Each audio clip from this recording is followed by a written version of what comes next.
사랑하는 은혜와 진리 장로교회 교우 여러분, 편안한 밤 되셨습니까? 오늘 하루도 주께서 새 힘을 주시고 기쁨과 감사가 넘치는 삶을 살아가시기를 주님의 이름으로 축원합니다. 오늘 새벽에 만나 본문은 사무엘하 1장입니다. 그 중에 1절부터 16절을 제가 읽어드리겠습니다. 사울이 죽은 후에 다윗이 아말렉 사람을 쳐 죽이고 돌아와 다윗이 시글락에서 이틀을 머물더니 사흘째 되는 날에 한 사람이 사울의 진영에서 나왔는데 그의 옷은 찢어졌고 머리에는 흙이 있더라. 그가 다윗에게 나와 땅에 엎드려 절하매 다윗이 그에게 묻되 너는 어디서 왔느냐 하니 대답하되 이스라엘 진영에서 도망하여 왔나이다 하니라. 다윗이 그에게 이르되 일이 어떻게 되었느냐 너는 내게 말하라.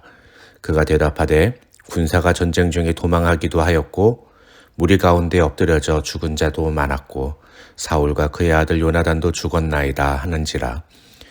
다윗이 자기에게 알리는 청년에게 묻되 사울과 그의 아들 요나단이 죽은 줄을 내가 어떻게 아느냐. 그에게 알리는 청년이 이르되 내가 우연히 길보아 산에 올라가 보니 사울이 자기 창에 기대고 병거와 기병은 그를 급히 따르는데 사울이 뒤로 돌아 나를 보고 부르시기로 내가 대답하되 내가 여기 있나이다 한즉 내게 이르되 너는 누구냐 하시기로 내가 그에게 대답하되 나는 아말렉 사람이니이다 한즉 또 내게 이르시되 내 목숨이 아직 내게 완전히 있으므로 내가 고통 중에 있나니 청하건대 너는 내 곁에 서서 나를 죽이라 하시기로 그가 엎드러진 후에는 살 수 없는 줄을 내가 알고 그의 곁에 서서 죽이고 그의 머리에 있는 왕관과 팔에 있는 고리를 벗겨서 내 주께로 가져왔나이다 하니라.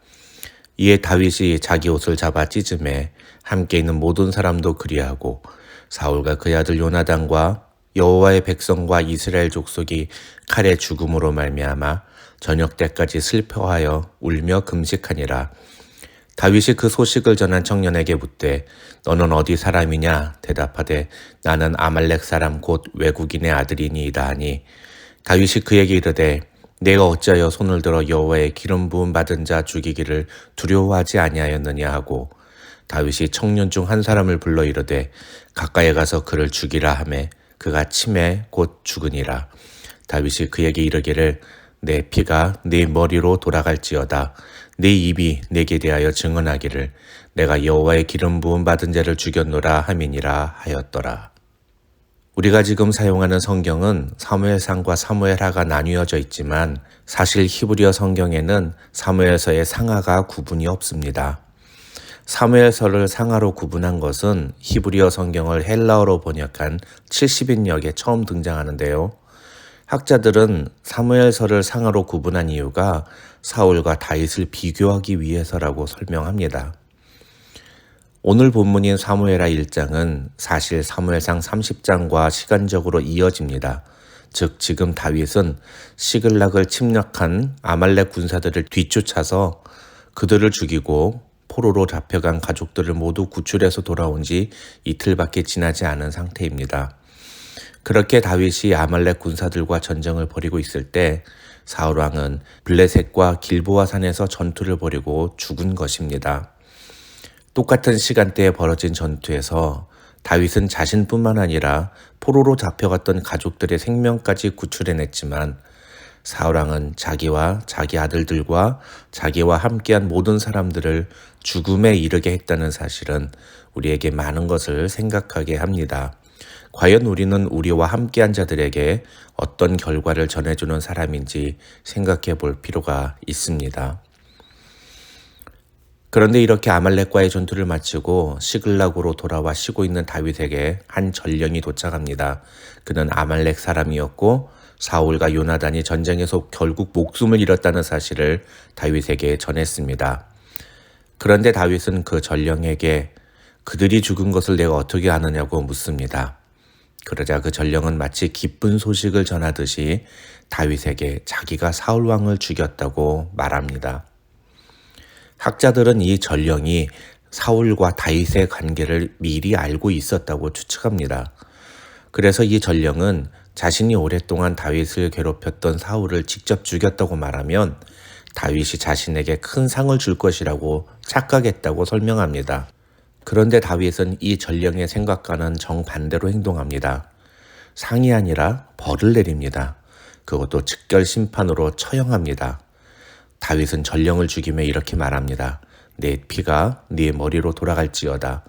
내 입이 내게 대하여 증언하기를 내가 여호와의 기름 부음 받은 자를 죽였노라 함이니라.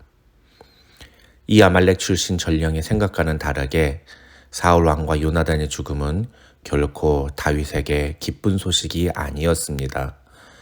왜냐하면 하나님의 기름 부음을 받은 사울 왕의 죽음과 이스라엘군의 패전은 같은 유대인이었던 다윗에게 결코 기뻐할 만한 소식이 될 수 없었고, 더군다나 절친한 친구였던 요나단까지 죽었으니 다윗의 마음은 크게 상심했을 것입니다.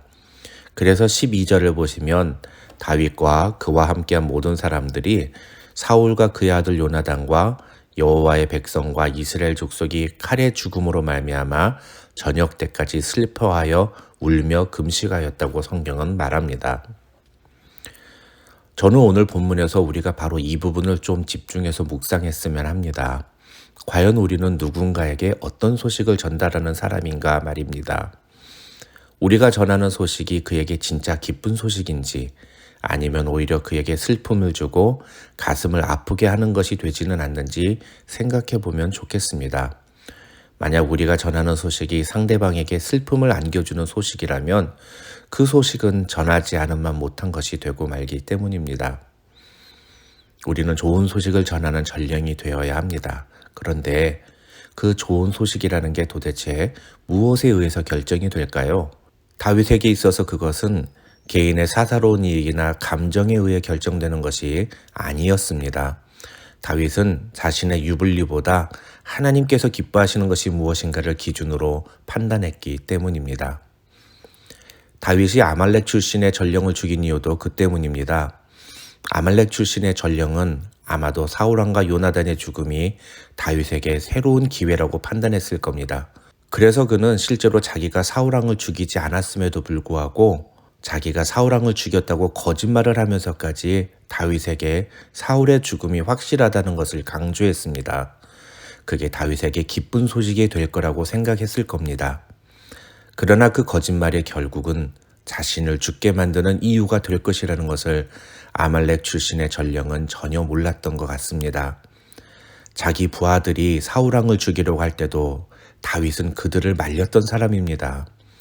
그런데 이스라엘 민족의 철천지 원수와도 같은 아말렉 사람이 사울왕을 죽였다고 말하는데 다윗이 그것을 그냥 넘길 리가 있었겠습니까? 그런 것도 모르고 아말렉 출신의 전령은 자기가 사울왕을 죽였다고 말합니다. 다윗이 자기에게 상을 줄 것이라고 기대하면서 그 말을 했을 겁니다. 하지만 결국 그에게 돌아온 것은 죽음이었습니다. 잠언 19장 9절을 보면 거짓 증인은 벌을 면치 못할 것이라 거짓말을 뱉는 자는 망하리라고 말씀합니다. 만약에 이 아말렉 출신 전령이 정직하게 사울의 죽음을 다윗에게 전했다면 어땠을까요? 그리고 그것을 전하면서 애통하게도 사울왕과 그의 아들 요나단이 블레셋과의 전투에서 모두 죽었다고 말했다면 어땠을까요? 다윗이 그에게 상을 내렸을는지는 모르겠습니다만 어쨌든 오늘 본문에서처럼 다윗이 그에게 진노하면서 그를 죽이는 일은 일어나지 않았을런지도 모릅니다. 그러나 그는 거짓말을 했습니다. 다윗을 위해 그랬는지 모르지만 어쨌든 그는 거짓말을 한 겁니다. 그리고 그 거짓말 때문에 그는 죽임을 당하게 되었습니다. 오늘 말씀을 통해서 우리는 상대방의 기분과 감정을 헤아리고 말을 하는 것이 얼마나 중요한가를 생각하게 됩니다. 나는 분명히 저 사람을 위해서 하는 말이라고 생각했는데 오히려 그 말이 상대방의 마음을 아프게 하고 상처나게 하는 말이 될 수도 있습니다. 그리고 그런 말은 결국은 나에게도 좋지 않은 결과를 가져옵니다. 심지어 상대방의 기분을 좋게 하기 위해서 거짓말을 하는 것도 오늘 본문에 의하면 결국 결과가 좋지 않을 것이라는 사실을 우리는 기억해야 합니다. 성경에는 수많은 말에 관한 조언과 경고의 말씀들이 담겨 있습니다. 어떤 경우는 말을 아끼는 것이 지혜라고 가르치기도 하고 또 어떤 경우에는 담대하게 말을 하라고 권면하기도 합니다. 그 모든 말과 관련된 성경 구절들 중에 저는 개인적으로 두 개의 구절을 말에 대한 성경적 원리로 삼고 있습니다. 그 중에 하나는 지난 수요 강단 때 말씀드린 에베소서 4장 15절 오직 사랑 안에서 참된 것을 하여 범사에 그에게까지 자랄지라는 말씀입니다. 즉 사랑의 마음으로 참된 말, 진실을 말해야 한다는 것입니다. 그런데 참 그렇게 못합니다. 특히 사랑의 마음과 자세로 말을 하려고 노력해야 하는데 그게 잘 되지 않는 경우가 많습니다. 제가 갖고 있는 말에 대한 두 번째 성경적 원리는 베드로전서 4장 11절입니다. 만일 누가 말하려면 하나님의 말씀을 하는 것 같이 하고 누가 봉사하려면 하나님이 공급하시는 힘으로 하는 것 같이 하라. 이는 범사에 예수 그리스도로 말미암아 하나님이 영광을 받으시게 하려 함이니. 여기서 만일 누가 말하려면 이라는 말은 말씀을 전하는 것을 의미합니다. 목사인 저는 평생 말씀을 가르치고 말씀을 전해야 하는 사람입니다.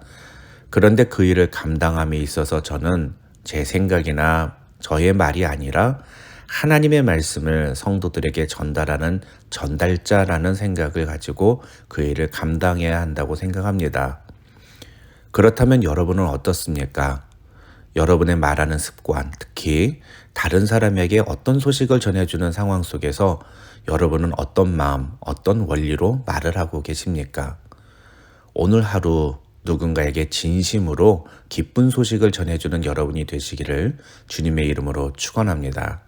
그래서 여러분이 전달해주는 소식으로 말미암아 그 사람이 새 힘을 얻고 그 사람에게 소망이 생겼으면 좋겠습니다. 여러분의 삶을 통해 하나님의 은혜와 기쁨이 그렇게 다른 사람들에게도 전달되는 축복이 함께 하시기를 주님의 이름으로 축원합니다.